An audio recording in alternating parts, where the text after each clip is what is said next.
Good morning, podcasters. Today is Thursday, July 23rd, 2026, and today, Smarter Podcast Marketing with Eddie Garrison, who shows you exactly what to post between episodes, how to use AI without sounding robotic, and how to turn your content into business growth.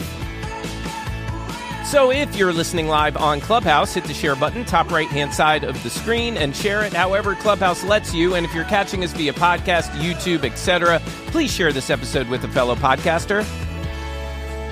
And now give me about 30 seconds, and we'll get things rolling. Thanks for being here.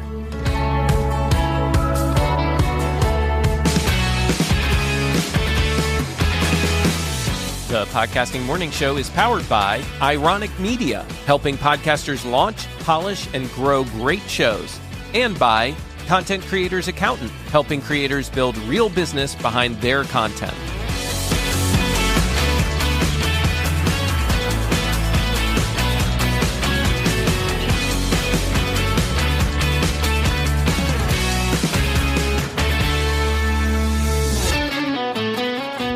Good morning again, Podcasting Morning Show. Thank you so much for being here. I am your host, Marc, and currently on stage with me, we have Ralphie Stepp, BC Babbles, DR Fay, Phil Better, Sid Meadows, and also from the audience, Dan Schultz has joined us once again. Great having you up here as well, Dan.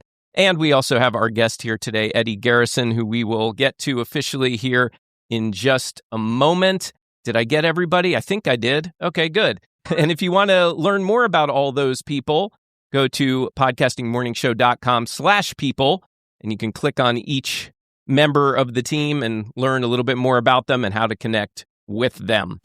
And also want to just remind you, Tuesday, we are back 8 a.m. Eastern, and Tuesday we will be evaluating another community member's podcast. And it's actually Nikki who has just joined us on stage here, K.A. Tide Tutoring. So we will break down her podcast, talk about what we can learn from it. We'll help her if there's opportunity to improve it. We will share some thoughts around that. We would love to have you join us. So join us over at podcastingmorningshow.com/join us. Okay, so let's do this. Eddie Garrison is a marketing strategist, a speaker, a corporate trainer, and the host of The Modern Marketer. He helps businesses turn scattered marketing into predictable growth through stronger messaging, smarter systems, and measurable strategy. He's also one of the speakers at Empowered Podcasting 3 this August, and Eddie's connection to the morning show began when he generously helped DR, I think it was over the weekend, answer some questions about social media and social media managers. Today, we're building on that conversation, giving podcasters practical ways to improve their social media and use AI more effectively. So, Eddie, first, good morning to you, sir. Good morning. Thank you so much for having me today, guys. Yeah, love that you're here. Love supporting fellow community members, especially the Empowered Podcasting community. So cool that you're going to be a part of that for the first time this year. And I'm looking forward to heading into Charlotte next month. It's going to be a good time. Yeah. And I know you and Rich are planning lots of partying I've seen on social media while you're there. Business gets done at the bar. That's right. Say, right. That's right. Absolutely. So, Eddie, when we talked about you joining, we talked about this very last minute, so thank you for joining last minute. You told me that you've been using AI since people were calling it machine learning. Correct. What were you doing with it back then, and when did you realize this technology would eventually affect nearly every part of marketing, and for that matter, every part of our lives? So my interest really peaked on AI, while it was really called machine learning, and understand how technology could use data to identify patterns, predict behavior, and make marketing just more intelligent and maybe a little bit easier for us just dumb marketers to understand of how to persuade strangers to spend money at businesses that we don't own. But what's been fascinating really is just watching how AI has moved from something largely happening behind the scenes to something that almost anyone can interact with. For a lot of years, marketers were already using forms of AI, it was called machine learning in advertising, customer segmentation, dynamic pricing, predictive analytics, and automation in a little bit. But generative AI really changed the accessibility of it all. that background shapes how I approach AI today because I don't look at it as simply as a content generation tool. I look at it as a total system. So the question really isn't what can ChatGPT write for me? The better question is something along the lines of where can AI improve the way that I research, think, create, distribute, analyze, and make decisions? So, that distinction is very important because AI is incredibly powerful, but it amplifies what you give it. If your strategy is unclear, AI can help you create unclear marketing much faster. So the foundation really still matters at its core. Fascinating. Okay, so, a lot of people in all sorts of businesses or industries, including marketing, are concerned about AI, taking over our jobs or what have you. What marketing skill do you think will become more valuable as AI makes content faster and easier to produce? It really comes down to an old programming adage called GIGO. Garbage in, garbage out. But the opposite can be true. So good in, good out. So understanding really how to structure a prompt correctly to where the AI can read it more efficiently and produce better results for you is going to really streamline anything from, an overall marketing strategy to creating social media posts from an individual podcast. So, being able to use like a podcast as what we refer to as keyhole content, you can take the transcript of a podcast, put it into an AI like ChatGPT or Perplexity or Claude or, whatever your favorite LLM is right now, and have it extrapolate from a transcript some quotes that can be tied to Canva, and it can create quote templates for you to be able to post on social media. It can also create YouTube short scripts from your transcript. Then you can tell it to create insert number here of social media post with this graphic and tie that to Canva, and it's automatically going to create those for you. And then it can take it a step further and it can schedule those posts for you as well. So just being able to understand the prompt structure engineering quality is the base of how AI is going to help you streamline everything across every system. Okay, I have to ask you about two things you just said in your answer there. First, I'm just curious, and I know we're going to get into AI a little bit more here, but you mentioned whatever your favorite LLM is right now. What's your favorite LLM right now? I have stuck with ChatGPT. Now, I do use like Notebook LLM for a few things. We use Claude Code, obviously, for coding. ChatGPT for me is just I understand it a little bit more, and we have so much built into the back end through, APIs and MCPs into our internal servers at work that it's very hard to migrate away from that. Yeah. But anything that I say when I refer to ChatGPT can really be used on any LLM right now. Yeah, I'm with you. I kind of feel like I've invested so much time and energy, and it has learned so much about me and my business and the podcast and the conference, et cetera, that it's really hard for me. I know there are all sorts of hacks and suggestions how to kind of move from one platform to another, but I just feel too comfortable where I am and kind of a creature of habit. So I'm with you there. And I don't want to break up with it. I feel right. like we have a relationship, right. Right. Yeah, I'm with exactly. you there, DR. Absolutely. Yeah. The other thing you said in your last answer there was keyhole content. And I would love to understand what that is. Keyhole content as a strategy, I guess, for lack of a better term, is you create one piece of content and then extrapolate many pieces of content from that. So that would be the keyhole. Like for many of your listeners out there, that's going to be a podcast. And for most of your viewers out there who are joining us and are actually doing this, they do video podcasts as well, I'm sure. So, you can take the one piece of content, create once, and then pull almost unlimited pieces of content out of it. So it's basically working smarter, not harder. All right. Okay. So I'm going to hand the baton to DR for a second because, again, if it wasn't for DR asking this question on Facebook, we might not have had this interview today. So DR, go ahead and ask any questions. So, Eddie, you and I connected when I posted on Facebook asking about social media managers and stuff like that. And I was upfront with you and transparent and said, I'm not looking to hire, but I just have some questions. And you were so generous. So one of the questions that I had was, I have a couple of clients that are actually doing podcasts like every other week, twice a month. So what I do, like the in-between times to keep them still top of mind? Yeah, I think one of the biggest mistakes podcasters make is thinking the episode itself is the content. And that's the only content that they can do from that. And I see the episodes as the source material, or what we were just alluding to as keyhole content. So a single podcast can really become short form videos, LinkedIn posts, Instagram carousels, quotes, articles, emails, YouTube shorts, FAQs, and you can even responses to conversations happening in your industry. But I wouldn't repurpose everything just for the sake of being active. Every piece of content should have a job. Is it designed to create awareness? Is it designed to start a conversation? Is it to demonstrate your industry expertise? Drive someone to another episode, build your email list? Or is it to generate an inquiry? So I also wouldn't tell every podcaster they need to be everywhere. Choose the platform where your audience actually spends time and where you can realistically maintain a presence.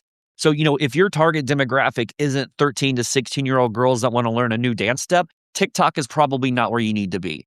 The goal here isn't maximum content, it's maximum value from the content that you've already created. Okay. Can you walk us through like just a simple 2-week content for like the shows that are like, twice a month? Actually, in a moment, I want to actually go through a real exercise where we can really dig into that, DR. So I think that's, okay. Yeah, but I know you had another question. Yeah. Please. So when you're talking about having AI post for you on the platforms, don't some platforms like LinkedIn, don't they know that you're using AI and won't you get penalized? They do what's called a content tag, and it has like a little CR up there where you can click on it and it says this image or something was most likely created with AI. From what I've seen over the past, say, 3 years of doing this very, very consistently with AI generated imagery and everything like that, I've never once been flagged or blocked or anything. And I can also disprove a myth that if you schedule posts, to post on social media that's not on the platform itself, there's always been this rumor that it doesn't have the same amount of reach. That has been conclusively disproven so many times. So it doesn't matter where you're posting from or how are you posting. It still boils down to how valuable the content is to your audience. And, when you talk about, I'll use like Facebook as an example, their algorithm works a little bit differently than everybody else's, but you can kind of extrapolate its core to all other platforms. So they have what's called passive engagement and active engagement, and they assign a numeric value to every piece of content that is posted called a rank signal. Now, Meta doesn't disclose what those numeric values are for obvious reasons because everyone could just build around that. However, it's easy to extrapolate when you look back at all the content that you posted, say, for the last 60 days or 90 days. And what I've determined is the ranking signals that are weighed the heaviest are shares, comments, and then everything else is not even a close third. So you could have a piece of content that gets 150 likes and maybe it only reaches 1,000 people. You can have a piece of content that has 10 shares and it reaches 10,000 people. So you want to make sure that when you're writing your content and creating your content from your podcast to post on social media, that it's very eye-catching and engaging for somebody to want to either share, comment, or save, because those are really the top 3 engagement pieces that most platforms' algorithms are looking for. Thanks. Okay, yeah. All right. And Ralph, you had a question. I do, Eddie. Good morning. Morning, I have Ralph. a question for you. Oh, great. I have a question for you because I honestly think that social media marketing has become oversaturated. What do you think about that? Because I honestly think it's become like modern day junk mail. And I feel like, I feel like there's so much of it that's coming at us from all directions that people are zoning it out. I'd love to hear your take on that. You know what? I would wholeheartedly concur on that. I see people in the marketing industry, I see businesses that are really just, and I hate this term, but they're just posting slop. They're posting just to post. There's no value behind the message. There's no engagement that, that really is behind any of the content. So, I agree with you to where as a marketer, I have to post quite a bit because I need to be, in the public eye, if you will, to, have my industry authority be rising all the time. But, when we work with brands, we rarely post more than twice a week, unless it's some type of like news outlet or, somebody that needs to post every single day because they're actually putting out relevant news for a community or, like a homeowners association or something like that. But I really like to only post twice a day. And those days are Tuesdays and Thursdays. And people are like, oh, you don't really have to do that anymore. I'm like, okay, well, we've backed this up with data from our end, and we know that Tuesdays and Thursdays are great. So I really like the fact that if you put in thought, and if you put in your strategy, and you understand your target audience, and the content that you post is going to be relevant to them, it's going to be engaging, it's going to be eye-catching, it's going to be important to them, that you will get through all of the junk mail, as you called it, Ralph. Yeah, and the thing is, I think that this is where AI sort of does content creators a disservice because it wants to promote so many social clips. I mean, everything we do is, I'll give you 5 social clips, I'll give you this, and I'll give you that. But most of that stuff, Eddie, and I'm glad to hear that you're agreeing with me, is that it's just garbage, and people are just overrun with garbage.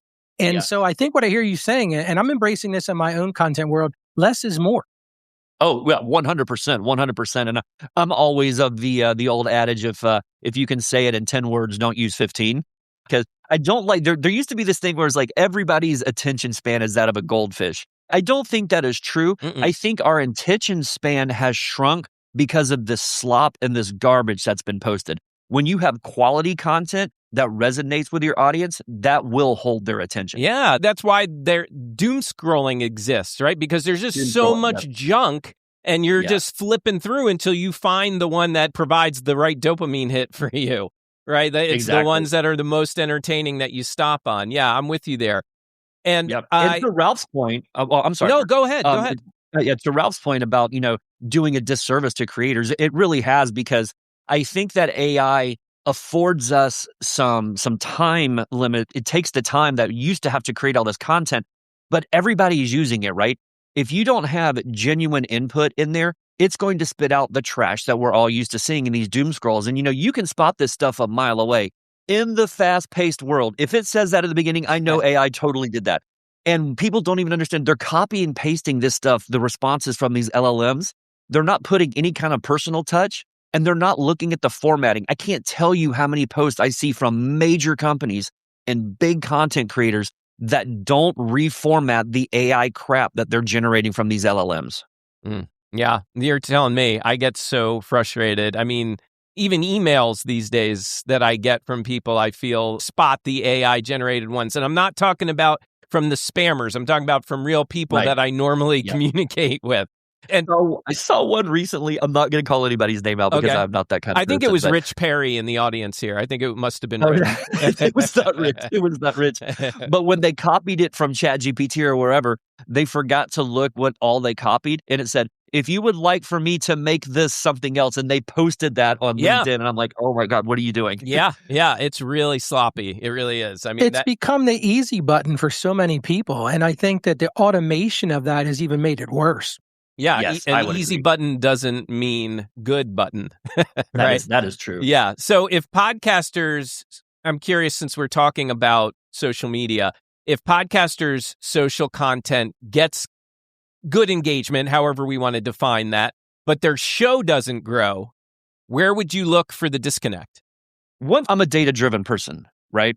So if their social media content is hitting with their audience, and they're pulling that content from their podcast, I would go back into their podcast and kind of look where the audience starts to drop off. So let's say that they have a 30-minute podcast and they look at, say, maybe the last dozen of their episodes, and they're dropping off at the 15 or 20-minute mark.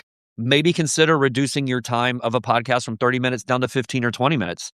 A lot of podcasters think that their show has to be an hour long for it to be like a real podcast. And I'm here to tell you that it doesn't. Right. And I'm not here to self-promote my podcast, but mine very rarely goes over 15 minutes. I want my podcast to be when somebody's in the gym riding a bike and they only have 15 or 20 minutes because they're just riding a few miles, or they're getting a workout in, or they're in the car driving to lunch back from the office. So it's more kind of like bite-sized one piece of content that we're talking about that day. So I would definitely take a look at the data on the back end, because there's no reason to even waste your time if you're doing 30 to 45 minutes and people are dropping off at 20. So maybe your content could be reduced down to be more impactful in 20 minutes than trying to have to say, I have to have an hour-long podcast because that's what everybody else is doing.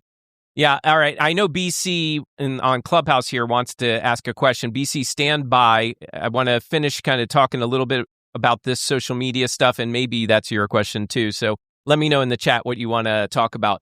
I want to ask you, Eddie, what are some of the earliest signs that a podcaster has chosen maybe the wrong platform, right? No, and I'm talking social media. Yeah. So really understanding what we try to do for a client, and you can use this to your own advantage as a single podcaster, or even here on the morning show, is we put together something that is a derivative of Donald Miller's story brand framework, to where we bring up a buyer persona. We try to understand the internal struggle, the external struggle, and the philosophical struggle of the people that we're trying to talk to. Once we understand what their issues are, we make them the hero of all the content, because I'm here to tell you, nobody cares about your podcast. Nobody cares about your business. They only care how you can help their life get to a better or their desired state of success. So understanding the people that you're talking to and understanding what social media platforms they're active on.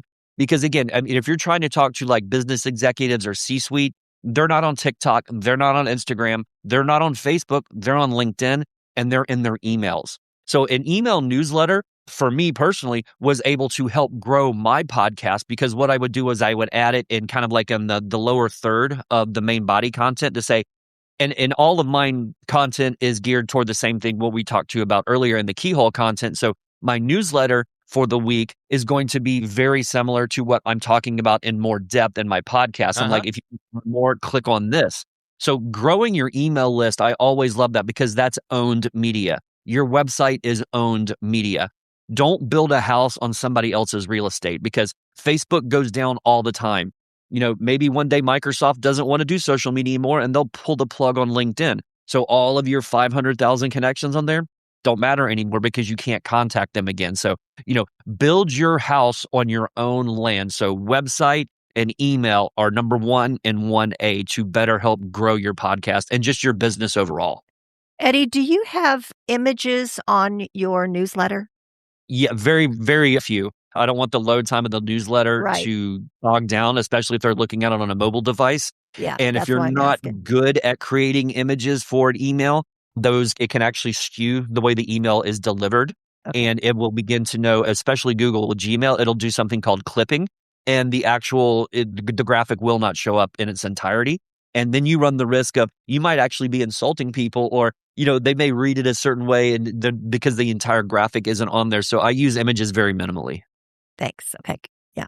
Okay. So I want to ask, you mentioned something that we preach a lot here on the show, as far as, don't rely solely on social media for getting your content out there. And we encourage people, put it on your own website. So we're tracking with you. And I'm curious, are you including things like shorts, the short form content that you're putting on social media? Do you put that, or recommend that we put that content on our website as well? I think that it's a good idea. I wouldn't just, I wouldn't have like every single short that you do, like on your YouTube channel, on your website. First of all, it's going to slow the website down. Yeah. It's not going to help you for SEO purposes or anything. I would do maybe like your top 3 or your top 5 from the week or the month or however many, that you're doing, and make sure that you can link it to your YouTube channel. I love YouTube. LinkedIn and YouTube are the 2 social media platforms that I really use the most. But again, that's where my audience lives. I understand who I'm talking to and how I'm talking to them on those platforms. But, social media feeds on your website, it was cool probably 10, 12 years ago. I don't see a lot of people using them anymore. But I, again, am in full agreement with you, where I wouldn't build an audience or even a business on social media. Yes, it's good for awareness, exposure, reach, everything like that. But, if all those went away, you have no audience anymore. And that's just not a good way to start and run a business or to grow a podcast at all. Got it. Thank you, Eddie. And let's go to BC. BC, you have a question. And BC, before you ask, I just want to say, I see all of you here on stage that are maybe wanting to ask questions as well. We will try to get to everyone's questions here today before the hour is up. With that, BC, go for it. Yes, good morning, everyone. So a couple quick questions. First one, Eddie, if you could clarify, you mentioned earlier your preferred hosting frequency when working with another brand. Was it twice a day or twice a week? Twice a week. And that was Tuesdays and Thursdays? Yes, sir. And my other question, and I like that you mentioned earlier about how people are just posting the quote unquote slop or not putting their personality into it. And I've come across some articles that talk about how it does sometimes cause us to feel less personable. And I'm wondering what your particular solutions are when you come across a client that has that habit already and what you do to kind of work them out of it. Right. Yeah, that's a great question. Thank you so much.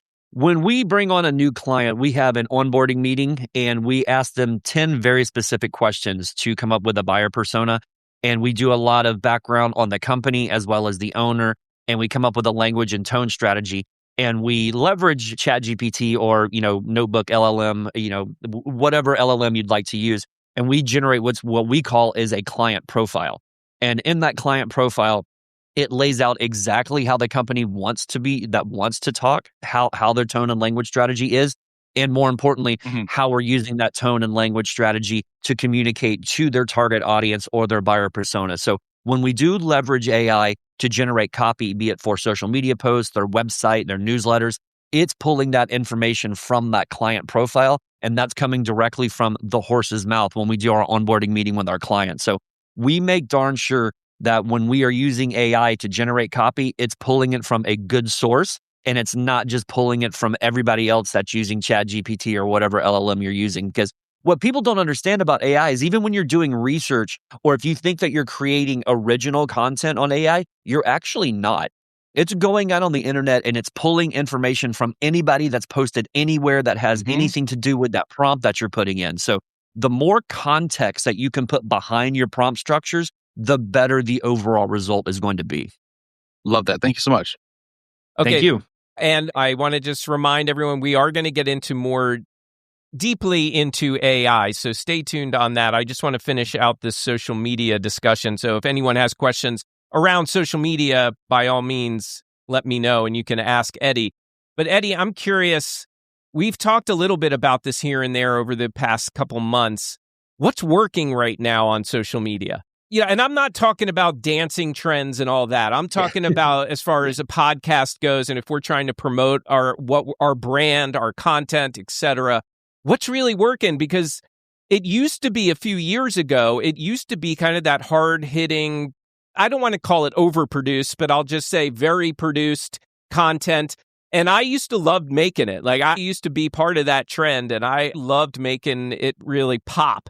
But now I'm feeling like that doesn't work anymore. And what I'm seeing more of is just kind of the more casual content where it's just the person on screen kind of leaning in and talking to you about whatever that topic is that they're talking about. But I'm curious from you, a guy who is living and breathing all this kind of stuff in the marketing world, what's working on social media right now? In a word, real. Because people are so over to what Ralph was talking about a little bit earlier, is this junk mail, AI slop, whatever you want to call it. It can make anything look as polished and professional as any television studio could do. But people are just inundated with this garbage that's just being put out there. So the more real, the more authentic that you can be, conversational, even episodic type of content. But as long as it's bringing the conversation to an ultimate goal of what you want your audience to see. But real is definitely in. And I'm going to come to Rez, who's on stage in just a second. So what's working? Actually, let me go to Rez because full disclosure, totally lost my question. So I'm going to go to Rez and then hopefully it'll come back. Rez, good morning. Go for it. Good morning, Marc and everybody. So when I'm hosting my podcast, there's always a part of my brain that's asking, what's the question I could ask right now that would create a viral social media clip? Like, I'm constantly looking for that moment that's compelling, surprising, suspenseful. And is that a good idea? I know it sounds a little bit cheesy, but what's your take on that? So everybody wants to go viral on social media. That is a thing. Obviously, it helps everything. But what I try to preach to our client and any kind of one-off consulting people that I might work with is going viral isn't a strategy. Viral is a little bit of just being really good at your craft and a little bit of luck. Now, I don't actually believe in luck at all, but going viral is really about something that one person finds so interesting that they want to share with so many people that they kind of have the same thought process on, and it just becomes this snowball effect. And going viral for people is on different levels, right? If you only have maybe a couple of thousand, followers on Facebook and your post reaches 50,000, that's viral to you. It doesn't mean that you have to reach 50 million people to be viral. But again, I would stress that going viral isn't a strategy. It is a great byproduct of putting out authentic, genuine, just content that resonates with your audience. So let me rephrase that question for Rez then, because I think sometimes we use the term going viral as really just a reference to the content itself really took off for us, right? Like maybe it didn't go viral in the sense of millions of views, but for our content, I think what Rez is getting at is how do I create a piece of social media content by asking the right questions, or is that a good strategy to do? Yes, it is. And I think that what you would want to do is look at your content, you look at how your podcast is and whatever the meaning of that show is, the ultimate goal of that episode, come up and have AI help you with this. Come up with a very, very short script to do like a YouTube short or, a Twitter thread or a Facebook post. And it needs to be very, very, it's got to be, I hate to use this term, but it's got to be very clickbaity. And everybody stays away from that word. They think clickbait is bad. It's actually not, because it used to be called the hook, right? Clickbait is just basically a hook that gets people to look at your content. So if you can phrase it in a way that it's saying, do you have a problem doing this? Here are my 3 steps to make sure that you get to this goal in this, this amount of time. So make it very, very engaging, make it very hooky. And again, I hate to use the nomenclature clickbaity, but it really needs to be clickbaity to draw people in. And don't be afraid of that word clickbaity. Clickbait is not a bad thing. I'm more afraid of the word nomenclature. Nomenclature.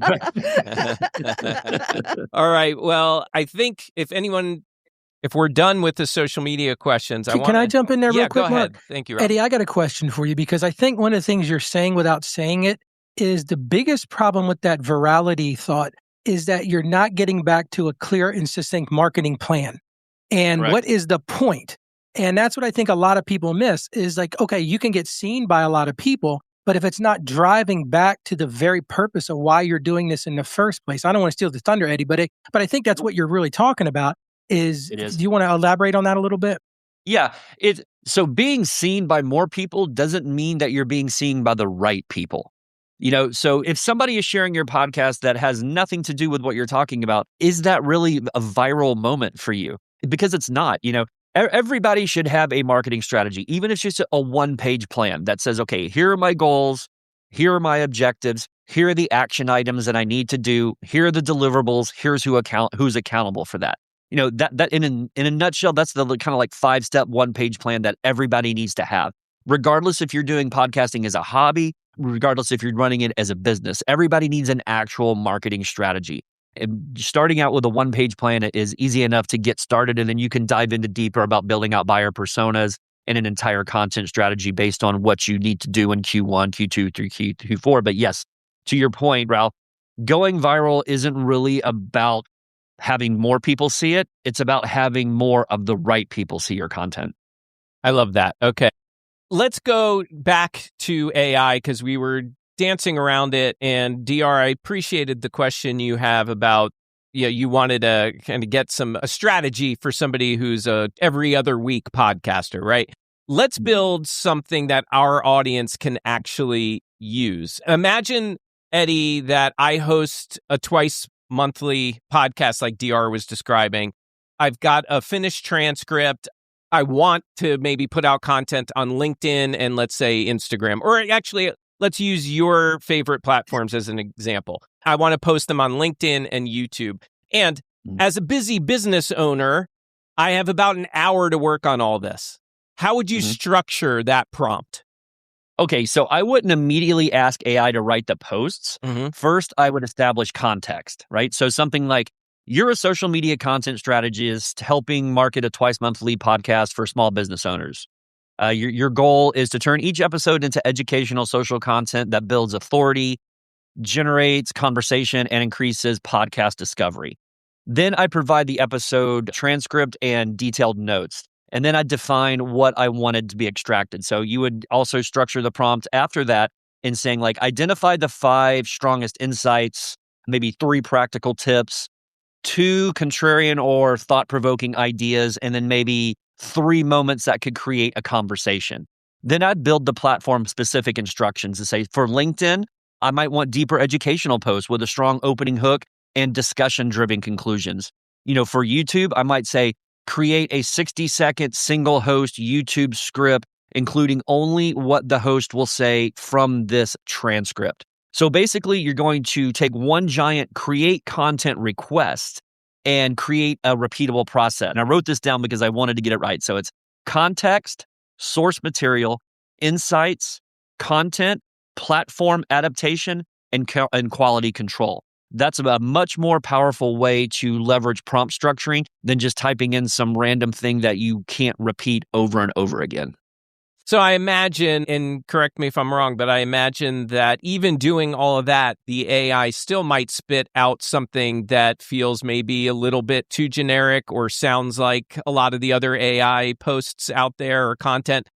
Yeah. So how do we recognize that it's too generic? Because look, we said it before, so many people are using it and just thinking it's good to go. And I want to try to educate people. How can we recognize this so that they can change it before they put it out, just like making it look like everyone else's? So I use another prompt structure it's called RMC. It's recursive metacognition. And it's basically for strategic marketing. And what it's doing, you're telling the prompt that the core directive is do not settle for the first acceptable answer. So, and I actually have mine pulled up because I'm going to read it exactly as it is, right? So RMC, the purpose of this is to produce the highest quality strategic output through recursive evaluation, multi-perspective reasoning, and continuous refinement while optimizing for business impact. So don't settle for the first acceptable answer. Instead, analyze, plan, create, critique, improve, challenge, refine, validate, repeat until meaningful improvements no longer exist. Every iteration should produce a measurable, stronger result. That is the opening hook. That is the opening prompt of the core directive of recursive metacognition for strategic marketing. So RMC is something that I learned when I was studying sociology when I was in college. And it's basically telling it not to listen to the first response. It's to go back and analyze it, critique it, improve it, challenge it, refine it until the best possible solution is the output. Awesome. Okay, Ralph, I know you have a question. And before I do, I go to you, Ralph. Eddie, I know you gave some of these prompts that you're sharing with us, or at least some of your go-to prompts with DR when DR was reaching out over the weekend. Yes. Is this something that you would be open to sharing with our community too? Is this something like, is there a link or something I can include in the show notes and you could share maybe out loud here? Yeah, there is. I have it on my website actually, and it's just basically, getting better AI prompt structuring. If you go to eddiegarrison.com and scroll down to about the middle of the page, you'll see it, and it's 100% free. You click on it, just name an email, and you'll get all the prompts that I share. Maybe not all the prompts that I share with DR, but the majority of my base prompts that we use on a daily basis, you'll have access to, and RMC is part of that package. Very cool. All right. So we will put a link to Eddie's website and follow his instructions and grab those prompts if you're looking for some extra help. Ralph, what do you got? Yeah, Eddie, I just want to bring to everybody's attention, and I'm sure you're going to understand where I'm going with this. I pivoted away from ChatGPT about 2 months ago and went to Claude because Claude has this skill set that you can build. And the thing that was really amazing to me, and I didn't know this before I learned this, is that most people think that these models are actually learning you. They're not. It's really the definition of what's in that window of context. And I think that's what you're getting at. And that's one of the reasons I like Claude is because you can build those skills. Is that what you're really getting at here is you've got to build that context window? Because I think a lot of people just think, well, I'm going to go into AI because it's going to know everything about me because it's already done these things for me. But that's not true, is it, Eddie? No, it's not. Yeah, you're 100% right. And ChatGPT has a very similar feature. They just don't call it a skill. And it's not actually in ChatGPT. So we use an API or an MCP to go look in our Google Drive and pull that context where Claude is kind of all in one.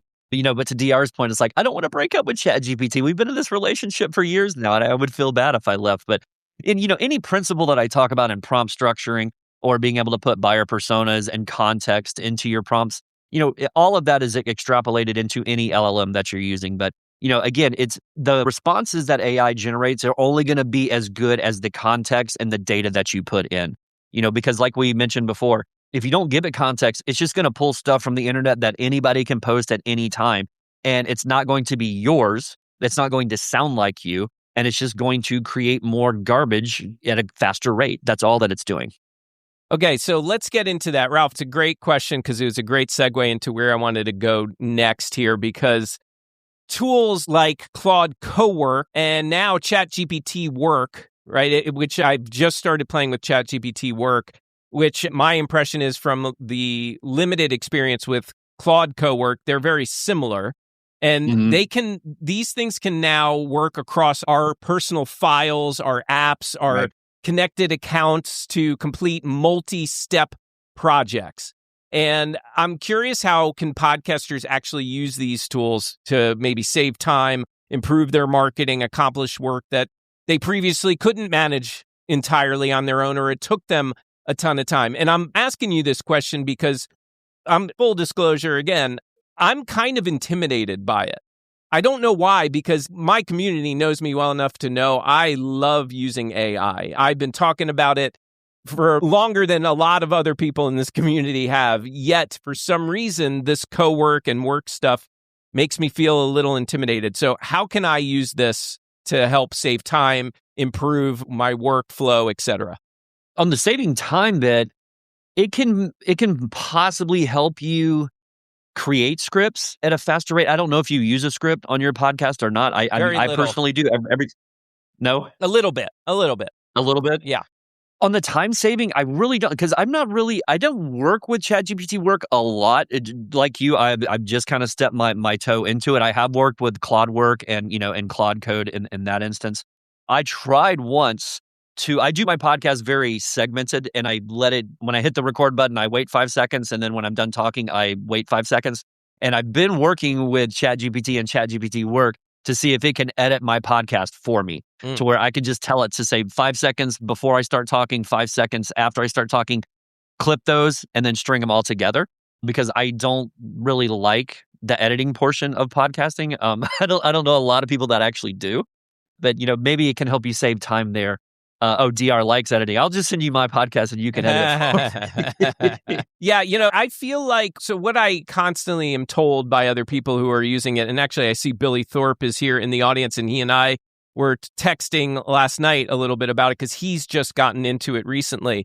And, well, not surprisingly, but what's interesting about that conversation was Billy and I previously had been talking about him looking for a virtual assistant, and now he feels like he can use Cowork a lot more like a virtual assistant. And I've tested this a little bit myself. For example, you heard me at the top of the show tease next week, we're going to be doing this evaluation, where this is like an ongoing series that we do where we evaluate a podcaster's podcast and share feedback and share what they're doing well and what could be improved. And that particular series on this show is one of the biggest time sucks for me, because it takes a lot of preparation, even though I have the team that's also helping out, listening and giving their feedback. And so what I did was I went into Cowork, again, with very limited knowledge of how to use it. And I said to it, do you remember the evaluation series that I prepare for every so often? And it said yes, and it gave me a little bit of a summary. And I said, I want you to improve this workflow process because it takes me way too long. And then it started going back and forth with me, a lot like a virtual assistant might. It started asking me questions, trying to understand, what are my goals? What do I want to accomplish? And before I knew it, it spit out probably 80% of my work for me. I mean, like, it prepared everything from really researching and analyzing the episode, even though I feel this obligation. I'm going to go and listen and analyze it myself. But it still goes in and it starts suggesting, giving feedback, etc. But it's also prepared my entire outline, my rundown, etc. Like, it just did everything for me on its own, accessing different things of mine and also accessing other things on the internet. So I guess all this to be said, is that how you're using it at all these days? Are you using it for stuff like that?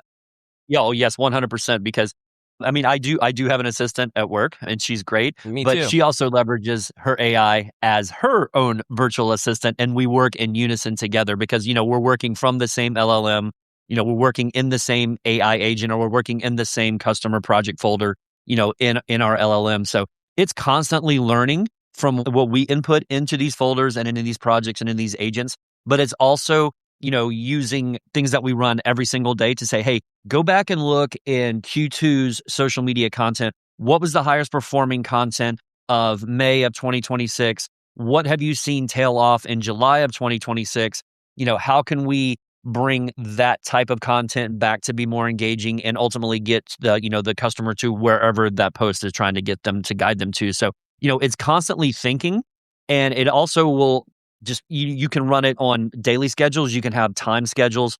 You can tell it to every Monday morning at 8 a.m., go into your project management tool and say, hey, what are my highest priorities today? What can you do to help me automate this process? How can I finish these tasks faster? So, using it in that light is a perfect way to start to begin to use an LLM as a virtual assistant. Yeah, I love that advice, Eddie, because I remember that used to be the advice I gave often when ChatGPT was newer to a lot of people. I used to tell it when they would come to me and say, Marc, how do I do X, Y, and Z using ChatGPT? My first answer would be, go ask ChatGPT how to do it. Yeah.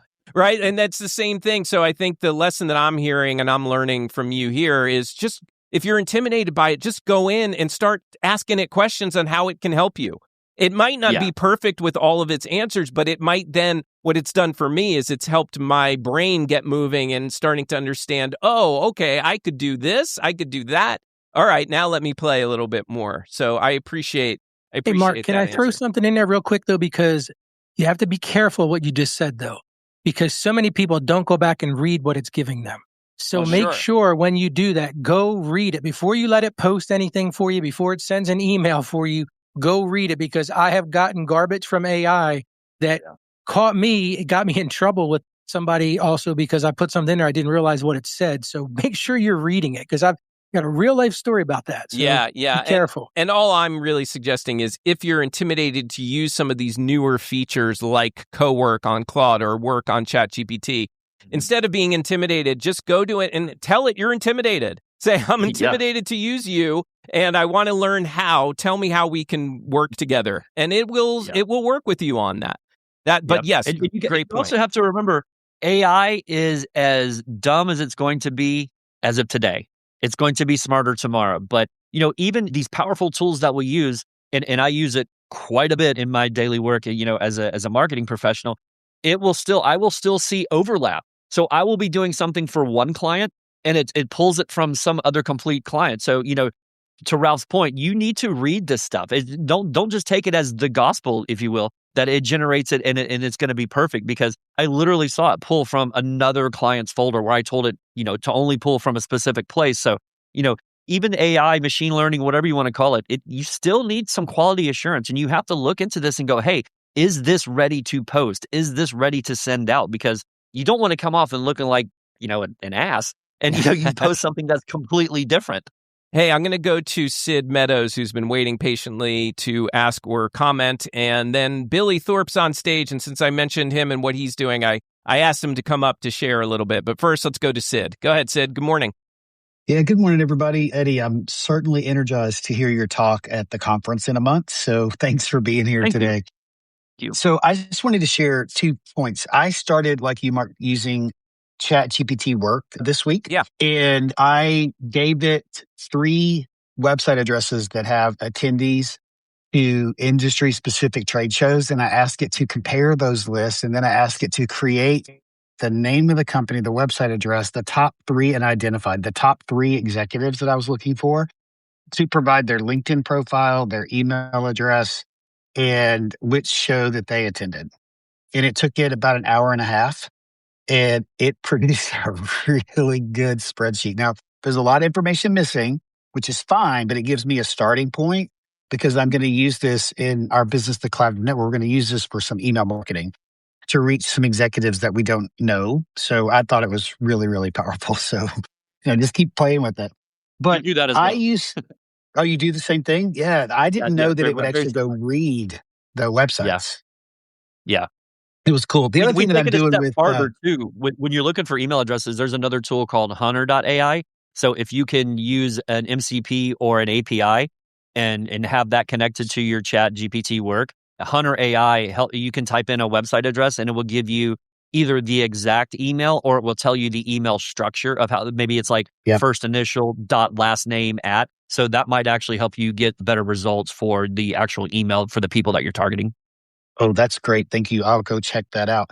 So I also wanted to comment for a moment about how I'm using Claude Cowork. And so I built a script with the Cowork agent, and basically I need to go and reiterate it again this week. But basically, I upload the transcript and I have it output 7 different things for me: a blog, a LinkedIn newsletter, a copy for a LinkedIn post to accompany the newsletter, an email to my community, FAQs that we add to our landing page. I also had it do a page description for Kajabi when we post the blog so that it has the page description. It writes a blog too. So that's the 7 things. And Instagram post. So actually 8 things. It does Instagram post too.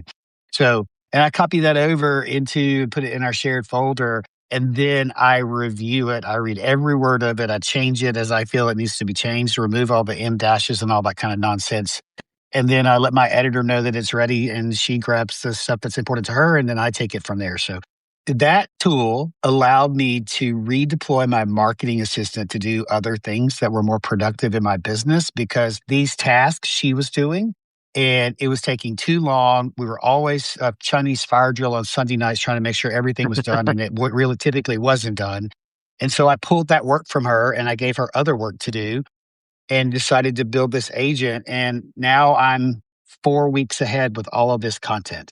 So it just really revolutionized my workflow. That's great to hear. Yeah, that's very cool. And I'm curious on that point regarding Sid's 7 pieces of content there. Eddie, is it better to tell the AI to create all 7 pieces of content in one swoop?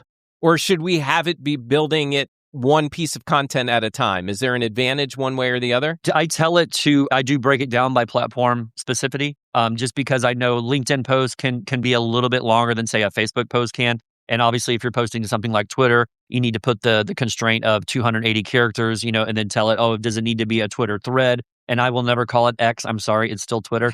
But I like it just to think all at once and say, okay, this is how I want my LinkedIn post. This is how I want my Instagram post. This is how I want the Twitter thread to be. Now, when I do like a newsletter or a blog post, I break those out specifically because that's going to be a little bit more context and I'm going to put a lot more constraints in there to where, I'm telling it not to use M dashes, not to use line breaks, make sure that you're only using contractions and don't do cannot, do can't. So you can tell it to do exactly what you want and that's what it's going to spit out. Okay. All right. Very cool. I think I'm doing it right then. All right. That's cool. And I hate that AI has just like ruined the M dash because it really is part of being grammatically correct. But anytime that anyone sees an M dash, they automatically think it's AI generated. Yeah. I mean, there's no question about it. I always think that even if you're using it and not AI, I'm thinking AI did it. Yeah. All right. So before we wrap up, I do want to ask you one more question, Eddie. I want to pause real quick because I said I was going to do this. Billy he's just started using Claude Cowork. And Billy, I'm going to ask you not to do this in 6 minutes like the voice message you gave me last night. Instead, if you could condense that to maybe 2 minutes, I would love for you to share how you automatically started making a little bit of cash by using Cowork. Well, first of all, I blame ADHD, Mark. It's not me. For the 6-minute message? If you don't want answers, don't ask questions. No, I'm just kidding. Well, yeah, so my friend told me about Claude Cowork, and I was like, okay, I'll check this out. And so I got in there, and I built a digital product, there's several digital products within one, so like a bundle, a couple of freebies. So those are like just PDF downloads. And then I was like, I could use this to do product research for my Amazon influencer business, find highly qualified products, examine other high-level influencers in the program, see what they're doing. So I built a Chrome extension. I didn't really do anything. I just said, hey, Claude, this is what I think I need to be doing. And so anyway, so I got all that. I'm scraping data about different products. And then also having Claude automatically compare the data I scrape with like a program within inside Amazon called Creator Connections. And so that's cross-referencing and then spitting out a high-quality product list to me. And I have already thousands, probably 3,000 highly qualified products to make, to build relationships with brands or to buy or whatever. So that was pretty cool. But yeah, the digital product, I built the majority of it in like 3 days, sold a beta, like 10 seats for like this. I should call it like a test group or a feedback group or something. I call it a beta group for whatever reason. Anyway, so people downloaded it, purchased it for a discounted rate, gave me feedback. I took that feedback and some people even like handwrote notes they printed it off the PDF, handwrote notes, sent me pictures. I dropped those pictures back in, the ones that I agreed with, and Claude read the pictures, made the changes, and then I just kept reiterating the product and updating. And then, yeah, man, I just put it for sale like last night and already generating sales this morning. So it's crazy. And all I did, Marc, was took content that I've already produced and my whole business strategy I've talked about on podcasts for years, took all those transcriptions from all those different places, including my own content, and just threw it into PDFs into a folder and said, okay, Claude, let's create digital products with this content. Yep. That's so cool. So yeah, you don't even necessarily have to like upload all the different transcripts. You can just put them all in a local folder on your computer and have it access it. I think that's the way I'm understanding it. Very cool. Yeah, exactly. Really cool. I crawled out from underneath the rock, dude. It was fun. Eddie, did you want to comment at all? I think it's a brilliant way to do it. We are doing that for clients, not to actually build products, but to understand and try to get a little bit more competitive advantage over their direct competitors, to where, we're scraping their websites to find out, what their back end, not their back end, but like where they're seeing the most traffic. We're trying to be able to pull, what they're using for SEO and AEO keywords to see where we can maybe leverage that, low-hanging fruit, if you will, to make sure that they're getting cited in AI overviews, or they're getting, in a knowledge panel, or they're trying to rank in the top 5, on Google's first page. Because one thing for us is SEO still is a huge thing for our clients, of being discoverable when people are looking for things. And now that there is AEO, which is, just people typing into ChatGPT as they would in Google, you want to be cited, because back in the day before AI, if you were ranking in the top 15, you were going to be on page 1 of Google. Now what happens with AI overview and then the AI citations, they really chop down, on how you can rank number 1 on Google's front page. And if you're not in the top 5 of the search, you're not going to be listed unless you're in the AI overview or in those AI citations. So it's very important for us to be able to leverage AI in a very similar manner that he was speaking, to be able to scrape certain websites to see what they're doing and how, again, we can leverage that competitively to make sure that our clients are outranking their direct competitors. Awesome. Yeah. And by the way, side note, I did take Billy's 6-minute voice note and ran the transcript through ChatGPT to give me the cliff notes. Nice. I did. You should have just read those. That would have been better than what I just said. Eddie, I appreciate that you've given our community a system that they can begin using as this conversation comes to a close. We're excited to have you joining us as a speaker at Empowered Podcasting 3. As we wrap up, just tell us a little bit about your presentation. Yeah, so at Empowered Podcasting 3, I really want people to walk away understanding how to use AI as a part of their marketing system, not simply as another tool that just generates content. So a lot of people have experience with AI. They've opened ChatGPT, asked it to write something, gotten a mediocre response, and thought, okay, that's just AI. We're going further than that in this talk. So we're going to look at how to provide context, structure your prompts, preserve your expertise and voice, and build repeatable workflows around what you're already creating. So, the goal here for our talk at Empowered Podcast 3 is practical frameworks that they can actually use when they get home. So I don't want someone leaving thinking, hey, AI is really interesting. I want them leaving to know and say, hey, I know exactly what I'm going to do different on Monday after listening to our panel discussion. Awesome. I can't wait to see you there. Can't wait to sit through that talk as well. So many talks, and I'm not sure how I'm going to get to all of them, but somehow I guess that's what the video's for, thanks to Junaid Ahmed. But Eddie, thank you so much for joining us today. I'm so glad we were able to work this out on such short notice. Yeah, go to Eddie Garrison. I appreciate it. Yeah, you're welcome. Go to eddiegarrison.com and learn all the different ways you can connect with him. And of course, get that free prompting guide as well. Eddie, thank you again. Appreciate you. Thank you so much, guys. I really enjoyed it. Yeah, and so programming note for you, if you are sad that we will not be on tomorrow, we actually will be back tomorrow. Not doing a live show, but we're going to play an encore presentation of this past week's Empowered Podcasting Live with speaker and creator partner Jessica Schiller. So that will come out around the same time that the podcast always does, each and every day. So check that out tomorrow afternoon at podcastingmorningshow.com. And until Tuesday, make it a great day, everybody. Take care.